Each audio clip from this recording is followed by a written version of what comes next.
Well, I just couldn't believe, Gordon, that I could run that fast, you know. So. Well, no, I mean, very, very similar. I mean, when you have to, it's amazing how quickly you can run. I mean, unbelievably. It's the two words I fear the most, last and orders. It really is. It puts the fear of God into me. Yeah, no, I mean, absolutely. And I mean, you know, it was interesting, but I mean, you know, I just had to get away from that gorilla. It was just unbelievable. I know. So that's the weekend. Do you want to start the episode? Episode 3. Oh, are we recording? Yeah. Well, I did hit the button. Hit the button, Gordon. Yes. How are you? Very well. How are you? Well, in the last episode, we just talked and we just faded it down. So this is a continuation, really, of episode 2, the tourism special. So we're on to episode 3, and I didn't want to chuck away the tourism, you know, so I've been keeping my eye on what's been happening around the world, and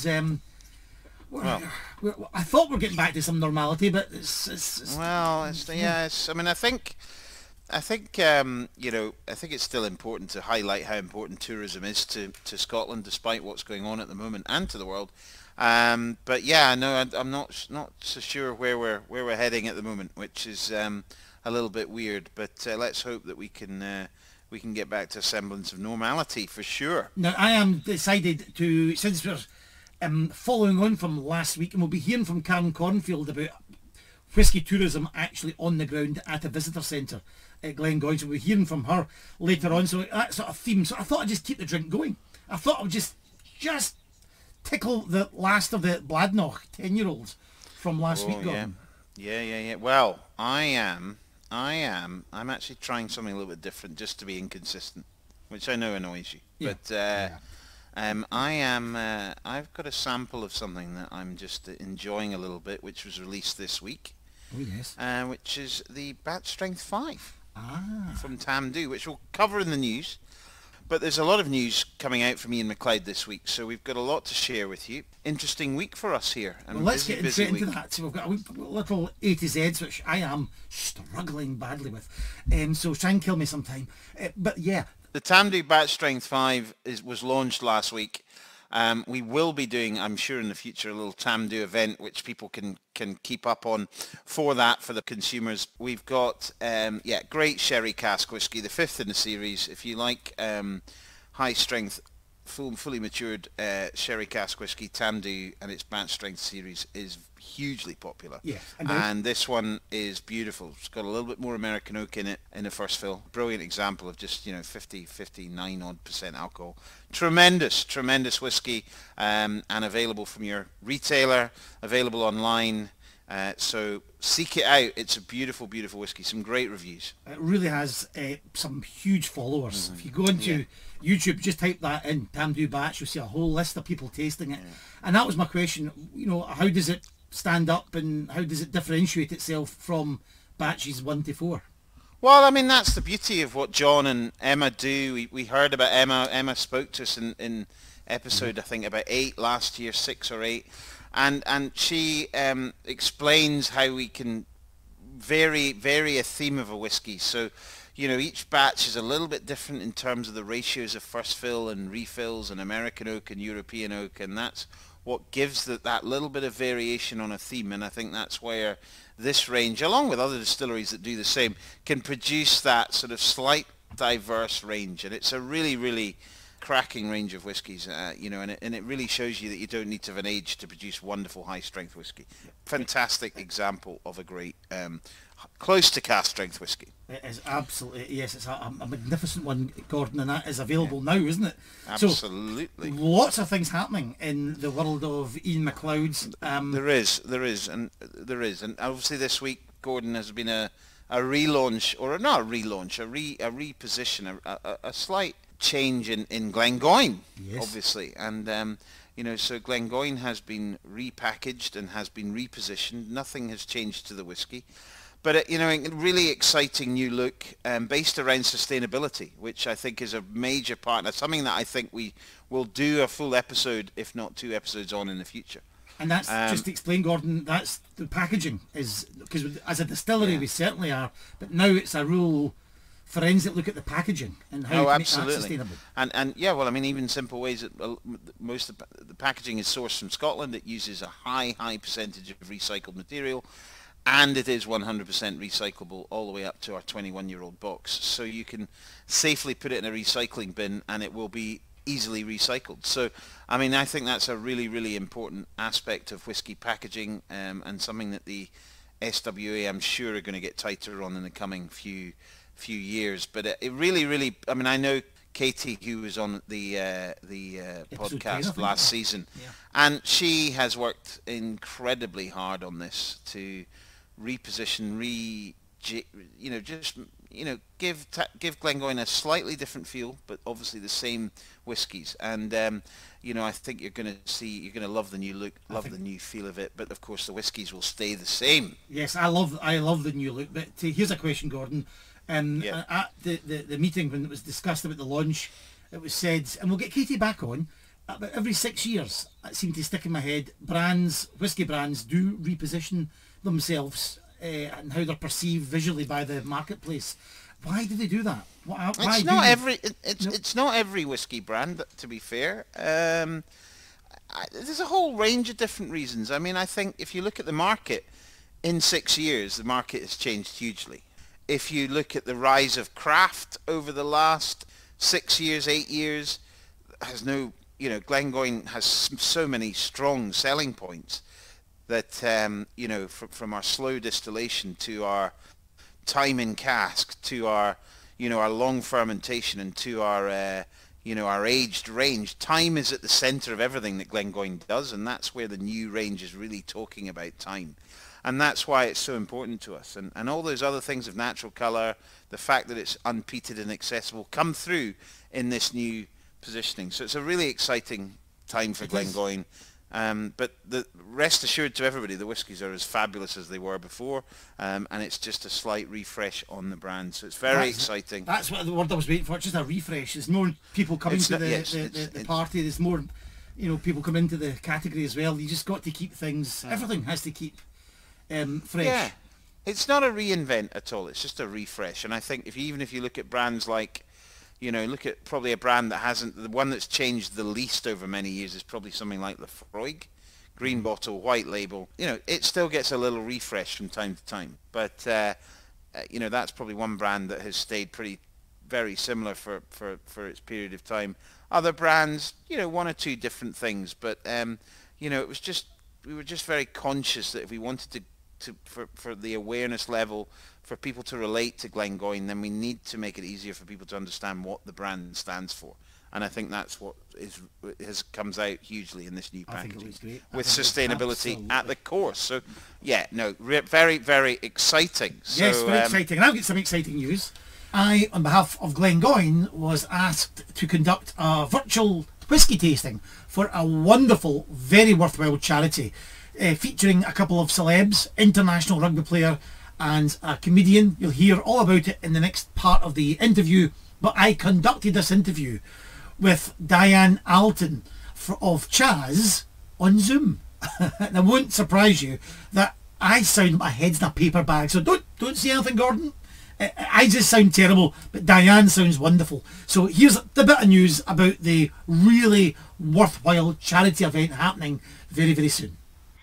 So I am the high profile events manager at Chaz, and I organise 5 high profile events every year. Sadly, because of the pandemic, I've had to cancel all 5 of those events, which is a huge loss to the charity because they brought in over $500,000 last year. So this year we're having to go virtual, as is everybody, and we are doing the Great Chaz Dinner Party, where we're asking people to host their own dinner party in their homes, following government guidelines, of course, and raise money for Chaz whilst they're doing so. Now that must be fiendishly difficult, and I'm sure it's the same for every charity. And it's something maybe people haven't thought about, but the fundraising, you could not have done it during lockdown. I mean, that must be pretty heartbreaking. Well, it is heartbreaking, and I think at the moment, the charity are kind of forecasting for about £5 million loss over this year. So it's very difficult, but we have absolutely carried on.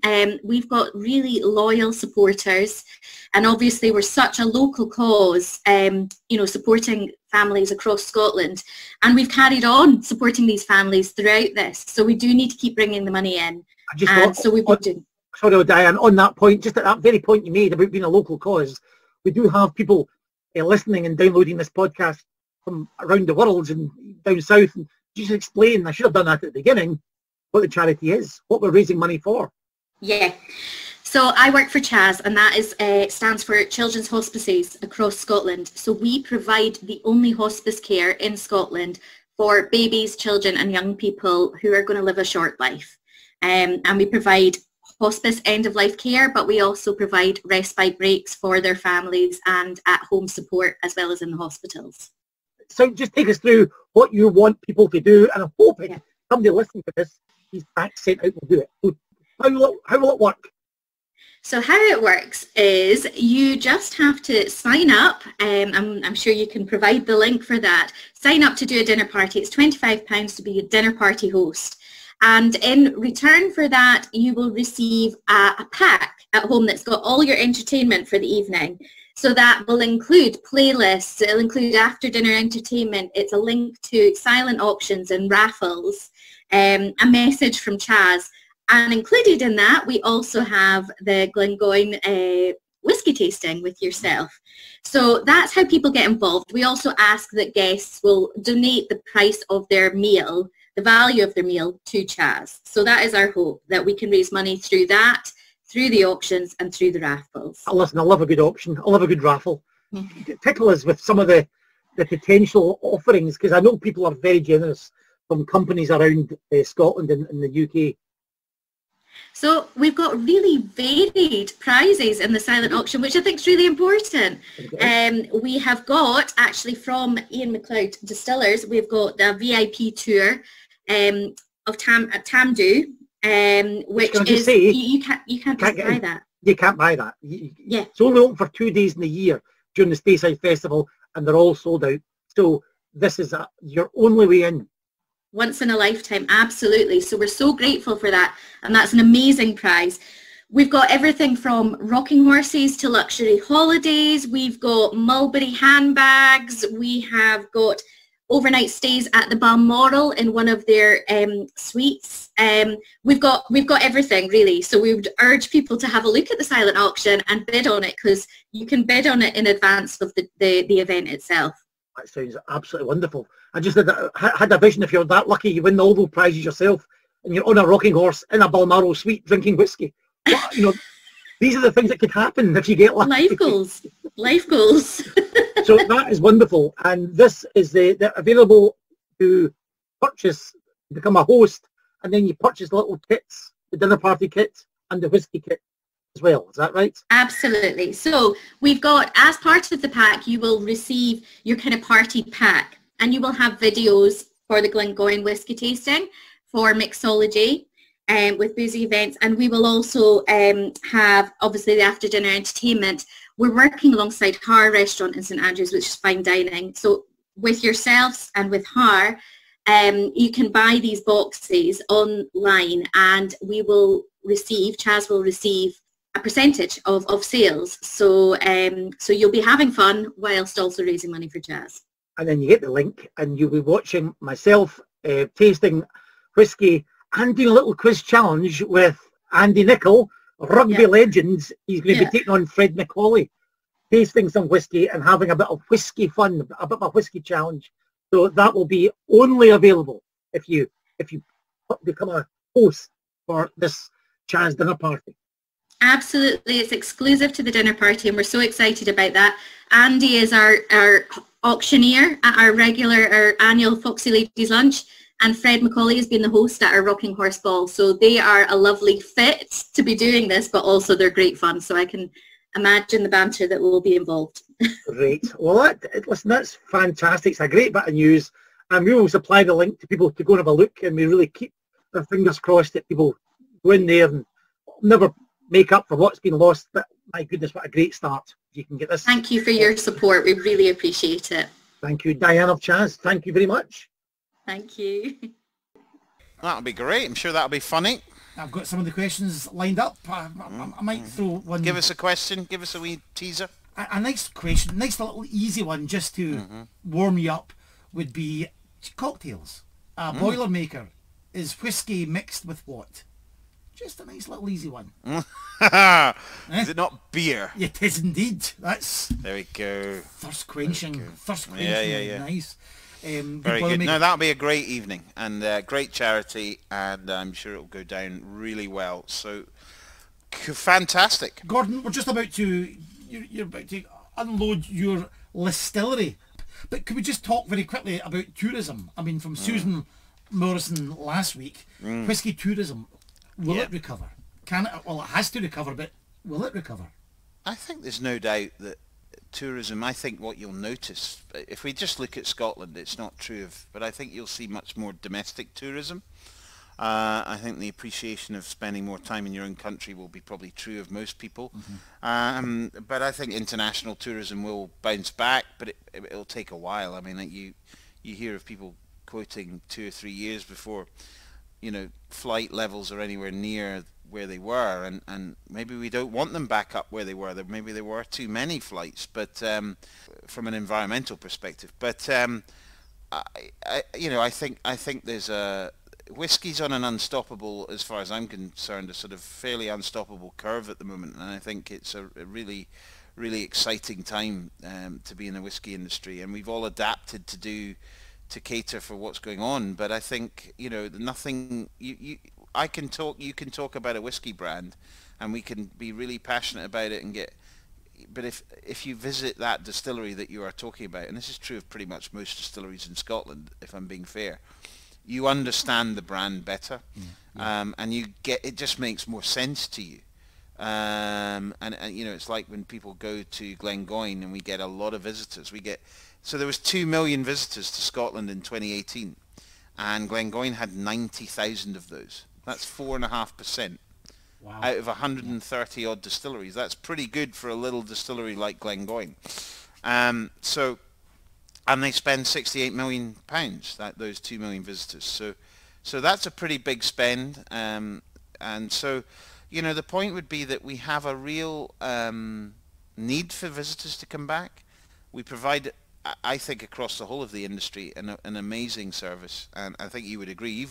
You've been there at the coalface as well. You've worked at Glengoyne as a tour guide. What's your thoughts? My thoughts, Gordon, were I simply, for somebody that lives not too far away from the distillery, I was simply blown away by the number of destinations that people came from. I could not believe it, living so close to it. From people from Germany, from Chile, from China, Japan, from every state in the States. It was pilgrimage. I use that word. I'm not using that word lightly. What was that? Pilgrimage. I can't think of the word actually. But yeah, people were talking about this is a bucket list thing. It was just to see the delight and joy on some people's faces as they got into the distillery, and that'll be the same across Scotland. Scotch whiskey is legendary. It really is the source of the story. Well, we all know Glengoyne's the best single malt in the world, but there are other great ones out there as well.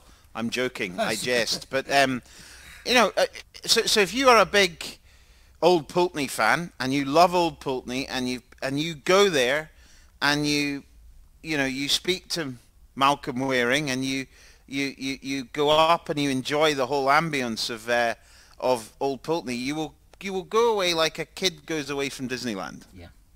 Because it has that impact on you.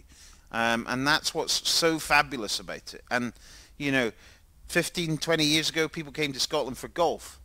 Now they come to Scotland for whiskey and golf, and whiskey is the growing category now of this. So that's fabulous. It is fabulous. And I was reading a book there saying about the last whiskey boom was in the late 1890s, the Victorian period, and it literally went off a cliff in the early part of the 20th century.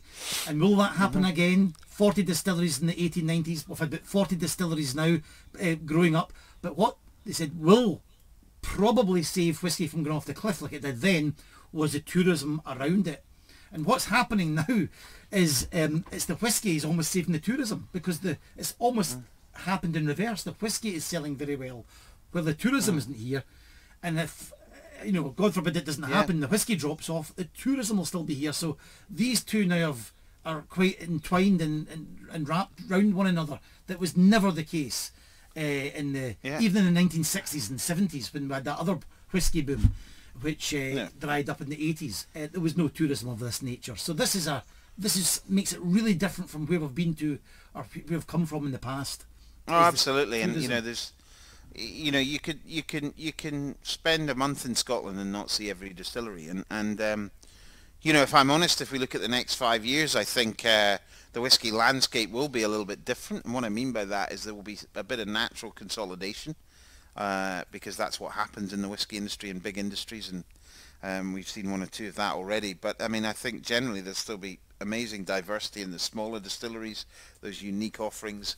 And you can have a great time touring around Scotland, tasting a range of different whiskies, and it will come back. Things will return to a semblance of normality. It's just a matter of when. Yeah, and of course the big flagship for Diageo will be on Princes Street. Absolutely. Six floors of whiskey, whatever it's going to be, the whiskey experience. So Johnny Walker are all looking out for that one. So that's Diageo putting their money where their mouth is as well, and that will. You mentioned Disneyland. That will certainly play into that feel. But Gordon, you're talking about tourism. I think it's time we got off the ground with the Listillery. Can I just put a bit of paper into my typewriter, and I tasked you to come up with a day trip.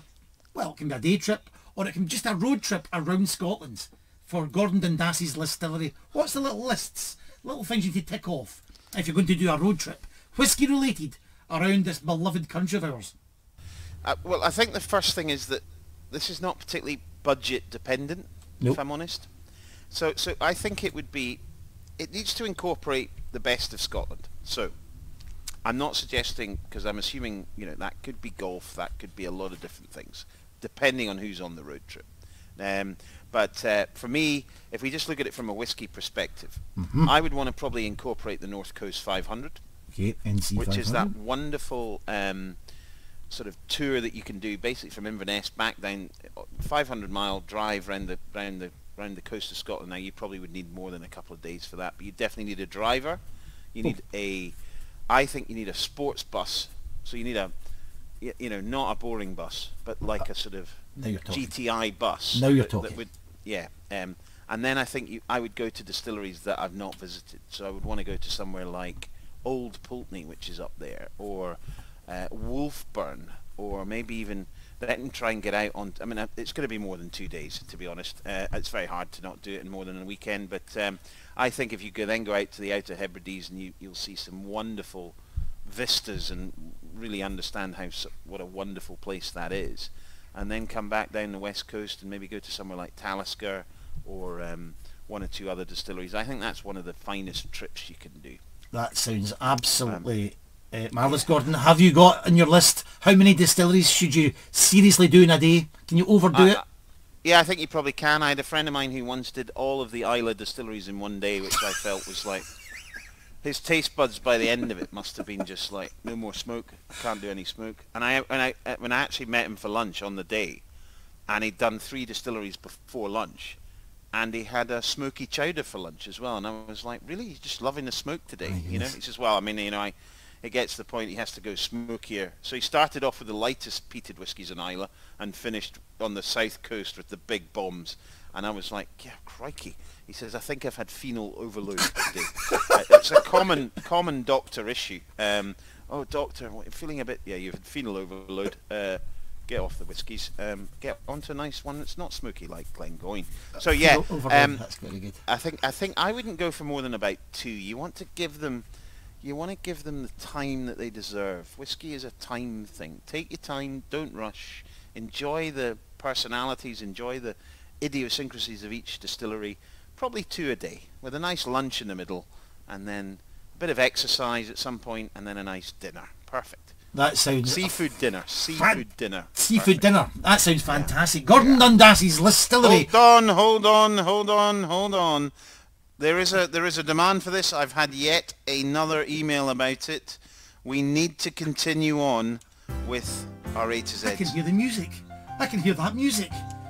Gordon, what letter? Listen, I know what letter we're on. I'm struggling. We're on N. N. Now, Yeah. well, don't script this, but you've been very strict. I am not allowed Nocando. That begins with a K.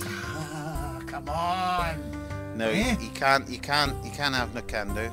Have you got another one? Yes, but I'm just going to, yes, I've got it. Nosing. Oh, yes. Maybe that important was yours, part of whiskying.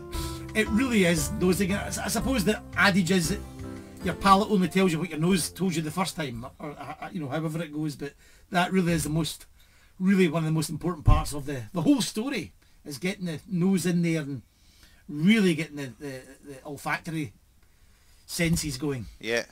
And what's the best way to nose is actually just take gentle sniffs with your nose open.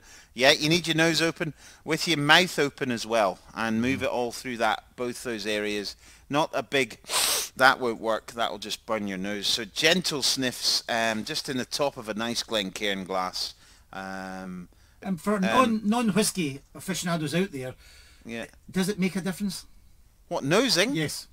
Oh yeah, no, absolutely. If you've got a very good nose, of which ladies have substantially better noses than men, yes, then you can get an amazing array of aromas, more than you will ever taste. So your nose is a fantastic thing to use from a whiskey perspective, indeed. And I remember speaking to Rachel Barry, who's a lady that I had the privilege to work with when I was at Bowmore, and she's got an incredible nose, picking up notes on whiskey that I just was like, I don't get that.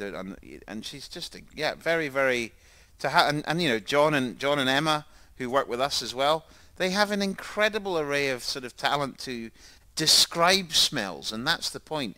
You can smell something and it may remind you of a sweet you had when you were younger.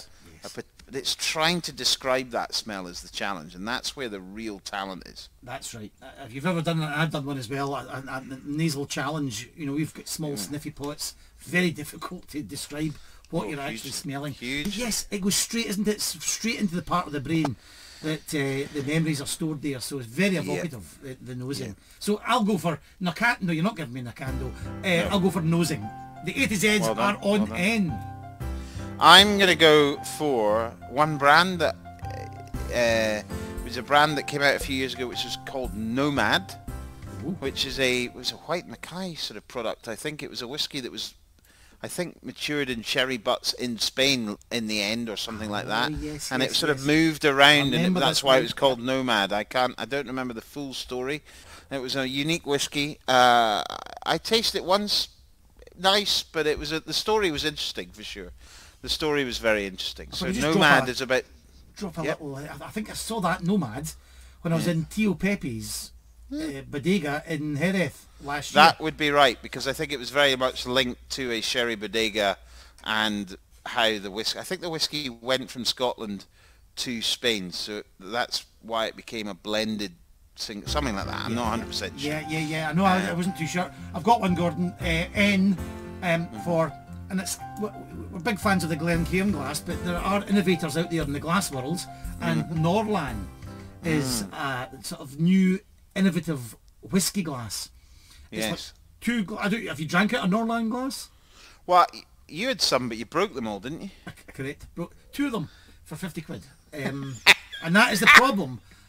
Watching Netflix when one program just goes into the next program, and late at night, it's just and it just slipped out my hand twice.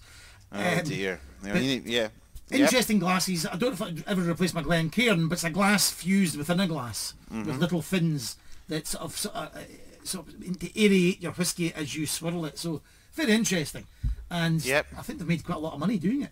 Okay, one couple more. Nitrogen. We need some nitrogen. Is very important, or its content in barley is very important. We need a low nitrogen content for us to, about 1.5%, for us to get the best sort of barley to use for malting. That is crucial from all the other aspects of the barley that we need, but we really need to have... it's all to do with protein levels and things like that, but I don't want to get too complicated. But if we have low protein, that means high starch. So low nitrogen means low protein, which means high starch, which is exactly what we need, because we need to then change that starch ultimately to sugar. Yeah. Brilliant. And finally, No, I've got one. finally, now this is a unique one, and it's a shout out. It's Nicaragua. What?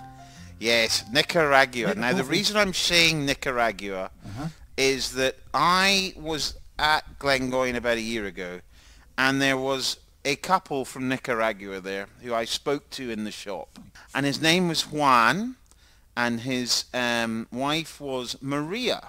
And they were from, I can't remember where they weren't from the capital of Nicaragua, which I've completely forgotten what it is.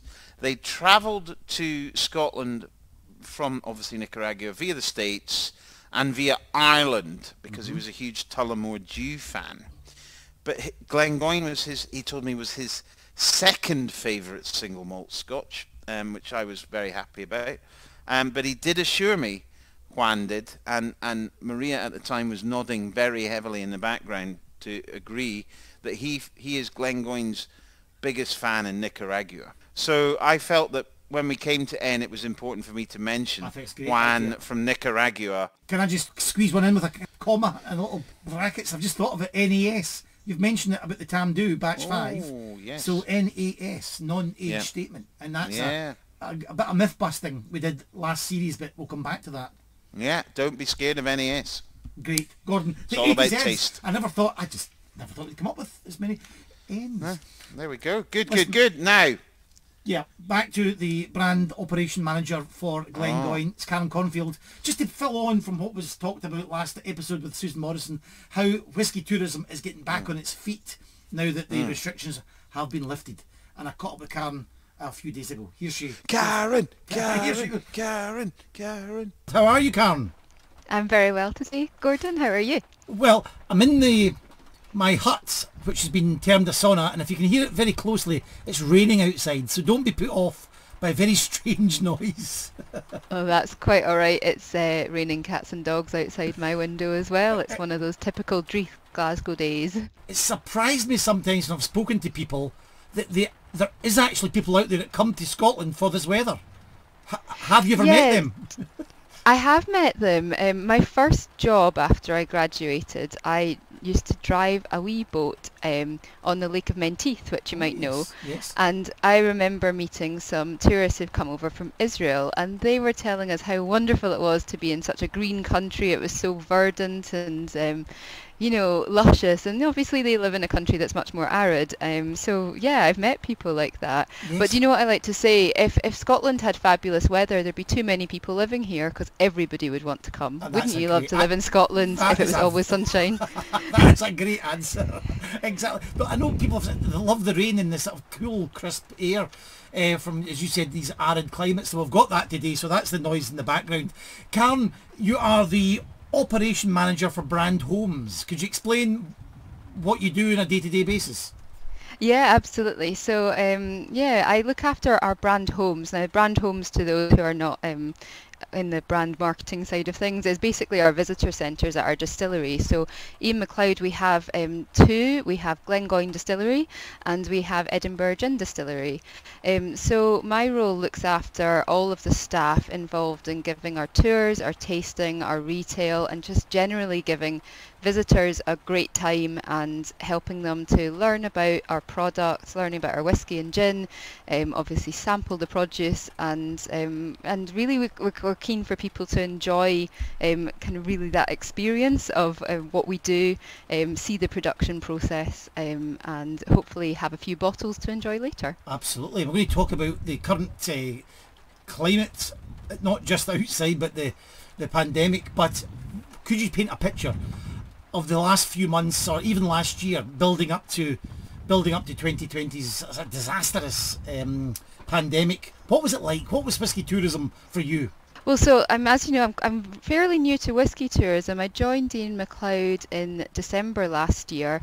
Worked for a long time in heritage tourism, running historic houses and museums. I was very excited to join.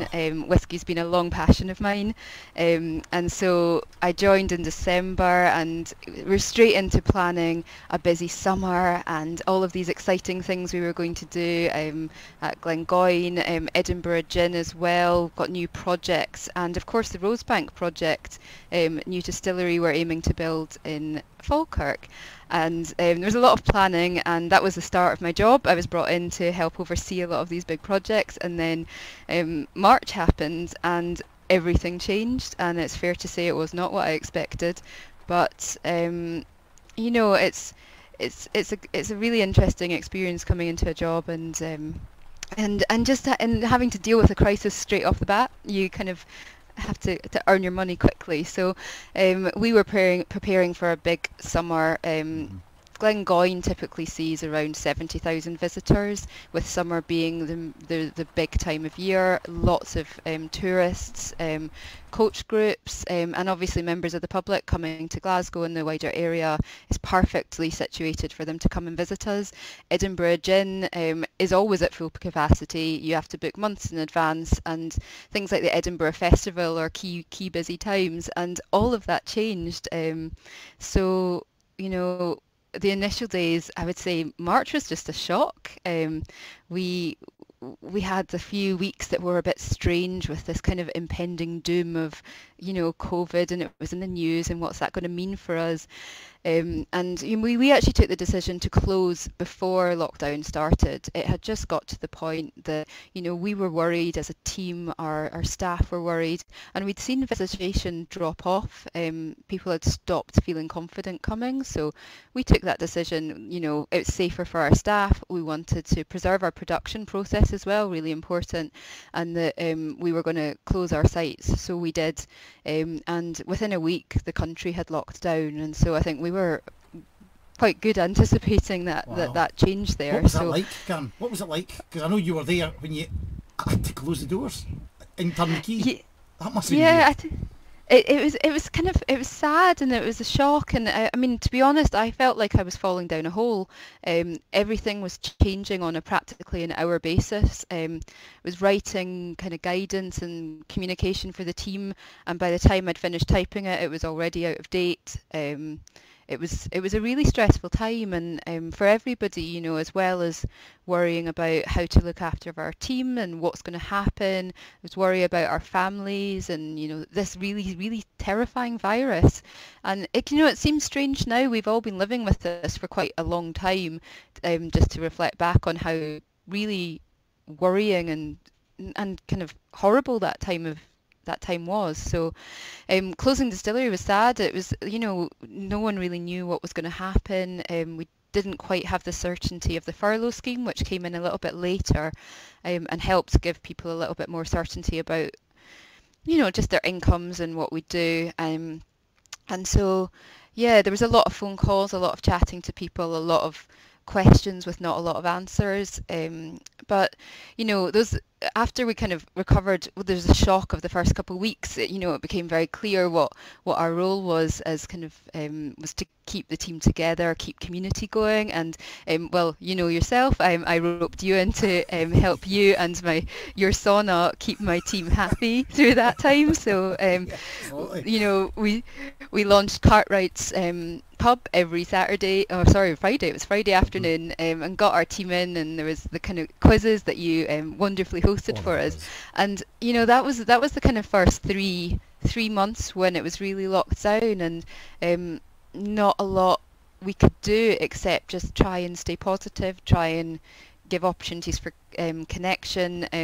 You know, I started trying to write to the team on a weekly basis.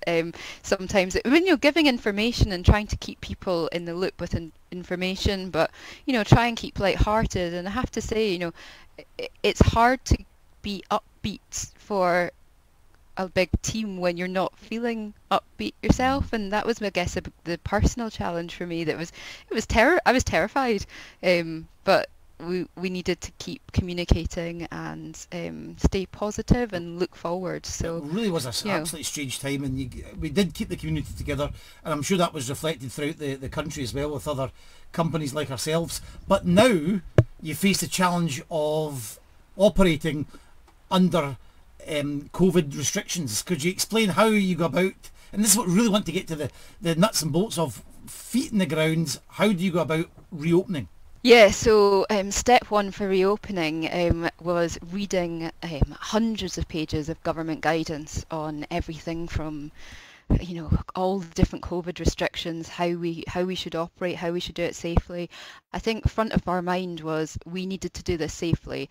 And right back when we found out that we could open, we had two objectives. We wanted to give people a great experience and we wanted it to be safe. And that's what we wanted our TripAdvisor reviews to say day one, day two, out of the box. So I spent quite a lot of time with my colleagues. We kind of sketched out initially what can we do. I was up on site with a tape measure, measuring spaces out, working out how many people at 2 meters distance we could fit, what is possible to actually deliver. We knew quite early on our production process, which is the core of our visitor offer normally would be off limits for anyone that's visited Glengoyne, or to be honest, have visited most Scottish distilleries.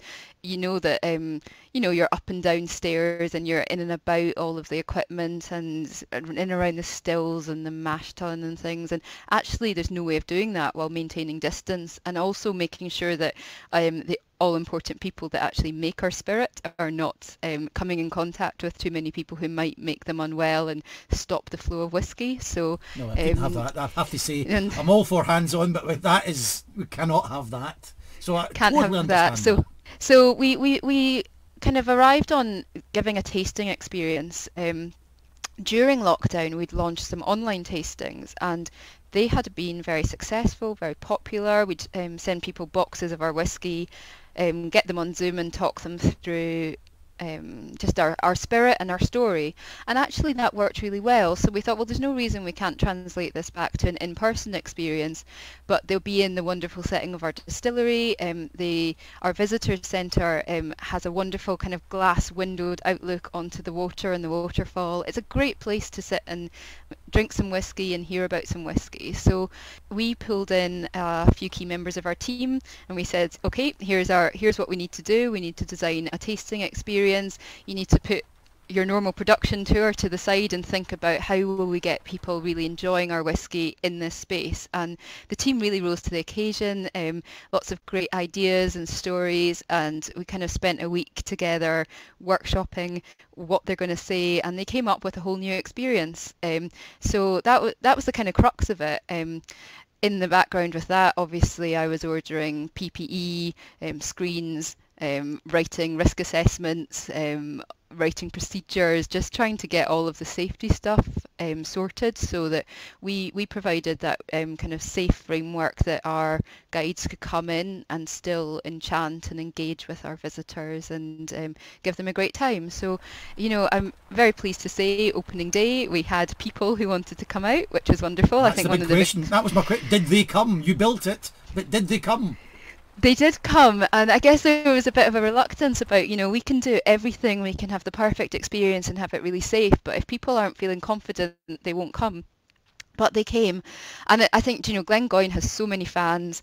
We had people coming who were just so excited to be there. It was kind of like a carnival atmosphere, but a very, very quiet, socially distanced carnival, because you couldn't have very many people there. That.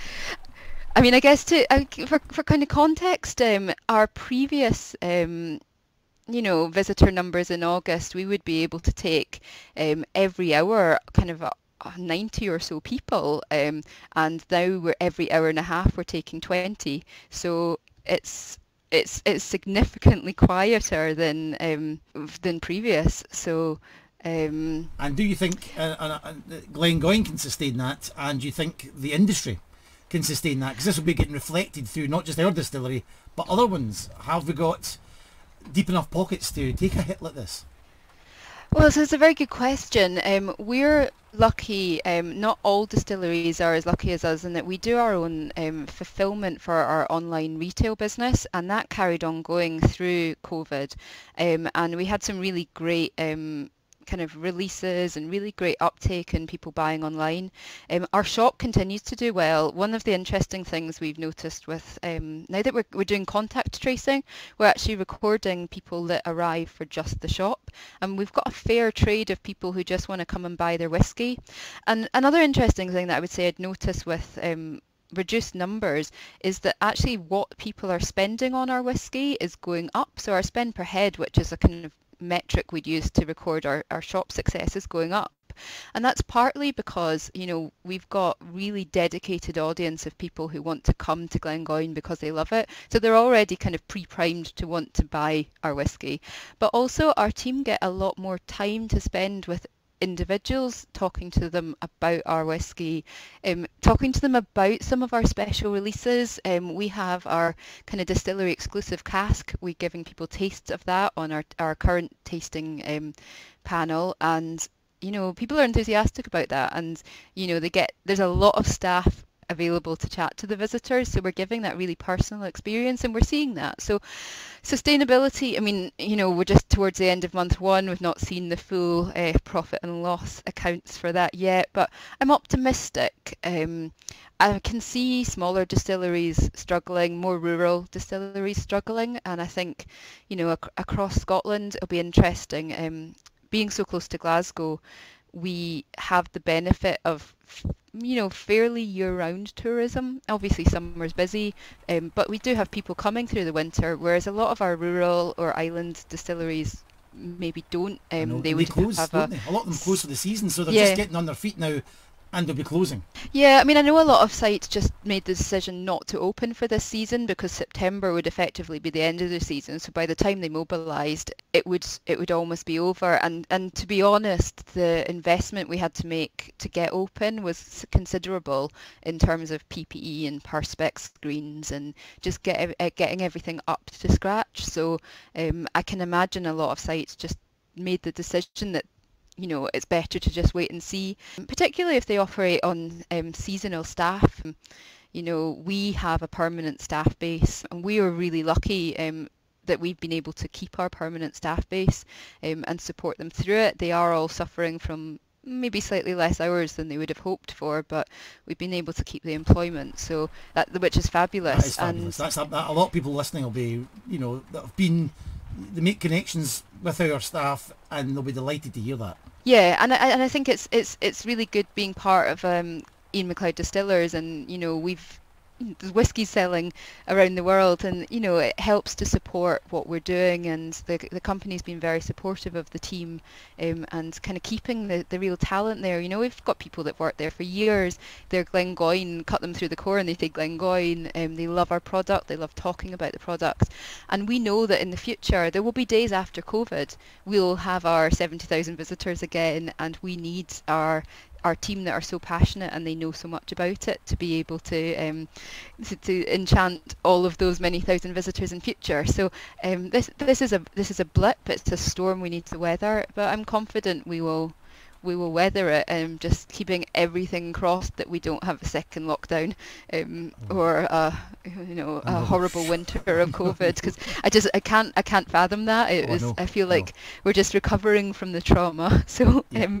Fingers crossed. Oh, here's for the vaccine, here's for the science. Karen, it's a really nice positive message you've left us with. So can I just say good luck to yourself and to the team, and let's have a great 2021. Karen Cornfield, thank you very much. Thank you very much. Well, there's Karen Cornfield. Gordon, what did you make of that? Quite a positive picture, but I know it's difficult. But people are embracing it. They understand what the constraints are. We've got to protect the whiskey. But they're coming and they're enjoying it. Yeah, look, it's a different experience. There's a lot of work gone into it from the team there, and led by Karen and Stuart and all the people there. They put so much effort in, and it's great to see the distillery open. It's great to see people coming, and it's always been so well delivered, and that's why people are loving it. So yeah, no. Full marks to them all for the work they put in. It's a great effort, and we're hoping that's been, you know, replayed throughout the industry as well. You know, we need all the distilleries to be firing back on full cylinders again. But absolutely, it'll take a while, I'd imagine.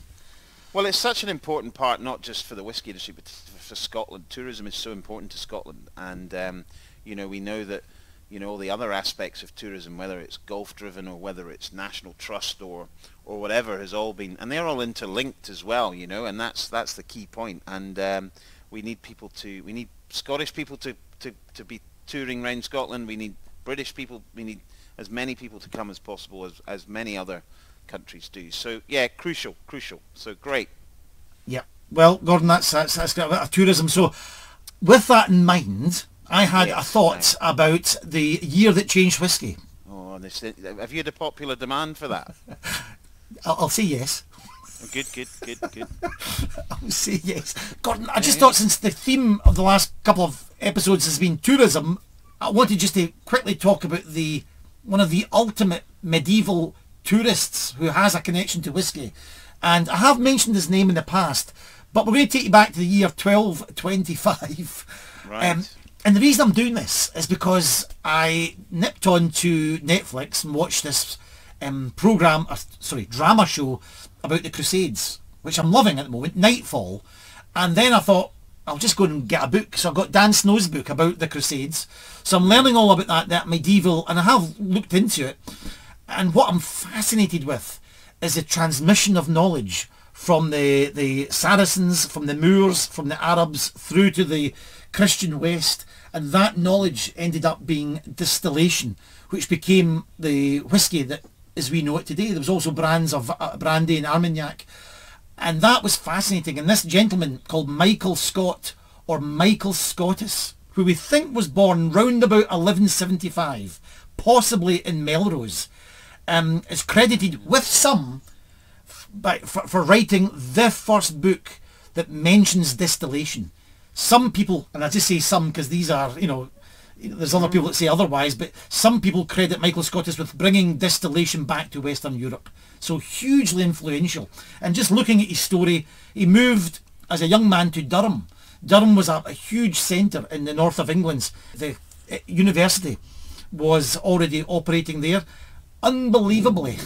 And we think round about 1212, he moved to Toledo in Spain. And Toledo, which I'd love to go to, Gordon. Have you been?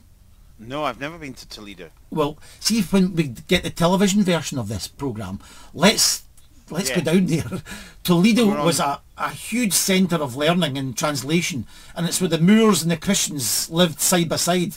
So Michael Scottis went down there. Who thought that you could travel these distances? From Toledo, he starts to learn Arabic. He moves to Paris. He takes up, we think, a lectureship at Paris, and then over to Bologna, a huge centre in Europe. Busy guy.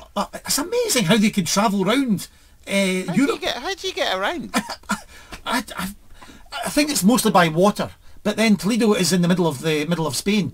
So that's what's fascinated me. I thought in those era we were following Mel Gibson into battle with her face painted blue and showing her bottom to the English, but it was much more sophisticated than that. These scholars, mostly religious men. He was a religious man, and he moved around, ended up in Sicily teaching Frederick II, who had become the Holy Roman Emperor, taught him his Latin and astronomy.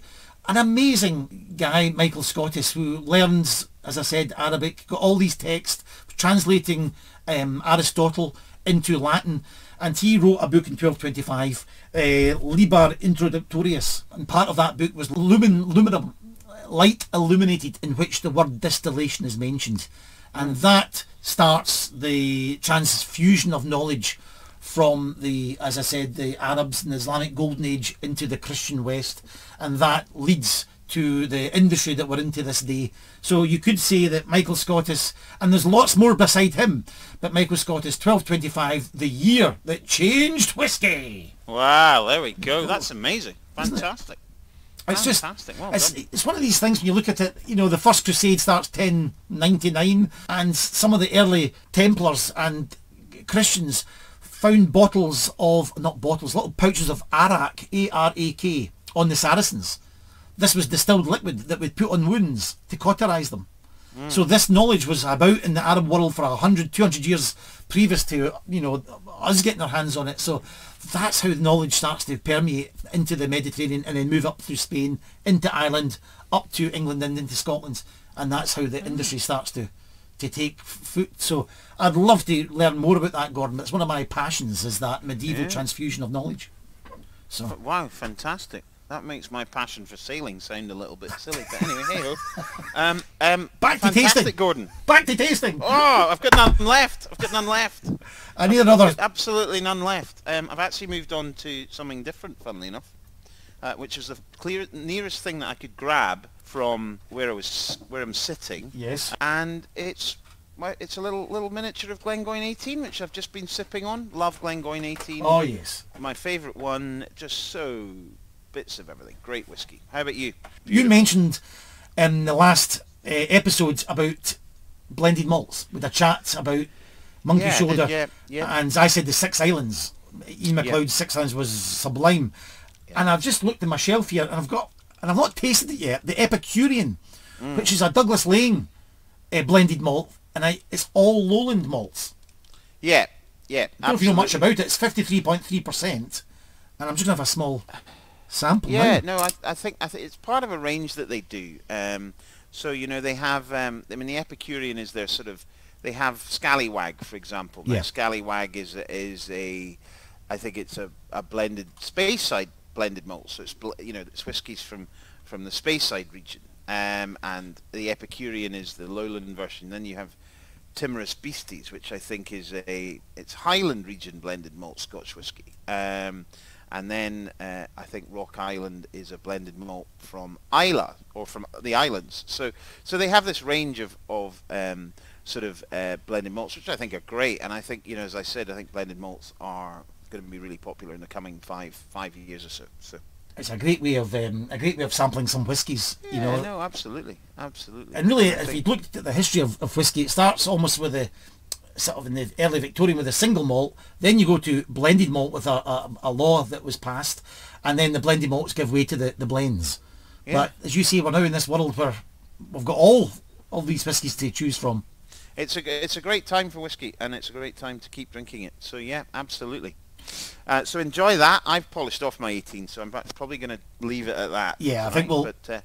But it's been a great opportunity, great chatting, good to get back on Whisky Unscripted. I'm enjoying being back. I'm enjoying the Listillery. I love that. The A to Zs. It was great hearing from Karen Cornfield about the Glengoyne experience, and more to come as well, Gordon. As I said, please contact us, and we will talk about what you want to hear about as well. Great. Gordon Dundas. Thank you, Mr. Dallas. And can I just say, just to finish this, in the last 48 hours, I've had 2 people thinking I'm you and inviting me to various meetings, and I'm not Gordon Dundas. I am my free man. Yeah, and actually, if you put us side by side, you do wonder how anybody could confuse. I'm just waiting for one of these great interviews, great invites when it's come across in my private jet for a free weekend. Then I would say yes. Yeah. No, it's a pretty standard situation for me. So I'm away on a private jet this weekend. Yeah. Okay, right. Gordon Dundas, thank you very much. Cheers. All the best.